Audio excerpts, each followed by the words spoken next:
আপনি যদি হোয়াটসঅ্যাপে কাউকে নিজের কোনো স্টিকার পাঠাতে চান, নিজের স্টিকার বানিয়ে সেটাকে পাঠাতে চান, খুব সহজে পারবেন। এজন্য আপনাকে স্টিকার বাটনটিতে ক্লিক করতে হবে। মেসেজ অপশনের বাম পাশে এটা আছে, এখানে ক্লিক করে দেবেন। এরপরে নিচে একটা অপশন আছে ক্রিয়েট স্টিকার, এখানে ক্লিক করে দেবেন। তো এখানে ক্লিক করে দেবে, আপনার গ্যালারিতে যে ছবিগুলো আছে আপনি এখানে দেখতে পাবেন। তো আপনার এখান থেকে যে কোনো একটা আপনি ছবি দিবেন যেটা আপনার ভালো লাগে। তো আমি এই ছবিটাকে সিলেক্ট করে দিলাম। এরপরে এটার ব্যাকগ্রাউন্ড এখন রিমুভ হয়ে যাবে। ব্যাকগ্রাউন্ড রিমুভ হয়ে গেলে এটাকে আপনি এখন স্টিকার আকারে দেখতে পাবেন। এরপরে আপনি উপরে পেন আইকন আছে এবং টেক্সট আইকন আছে, আপনি এখান থেকে টেক্সট অ্যাড করতে পারবেন বা পেন দিয়ে কোনো কিছু কালার গ্রেডিং করতে পারবেন। তো আমি এখান থেকে একটা টেক্সট অ্যাড করে দিলাম। সাপোজ আমি এখানে লিখলাম, এখানে লার্ন বাইট ওকে, নিচে অনেকগুলো অপশন আছে, এখানে ফরম্যাটিং করা যাবে। এটাকে আপনি বিভিন্ন কালার দিতে পারেন অথবা আপনি সুন্দর করে ফন্টটা দিতে পারেন।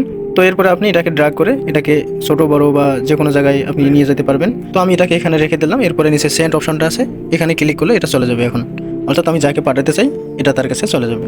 তো এইভাবে আপনি যে কোনো কাস্টম স্টিকার বানাতে পারবেন আপনার নিজের ছবি দিয়ে। যদি ভিডিওটি ভালো লাগে থাকে চ্যানেলটি সাবস্ক্রাইব করবেন।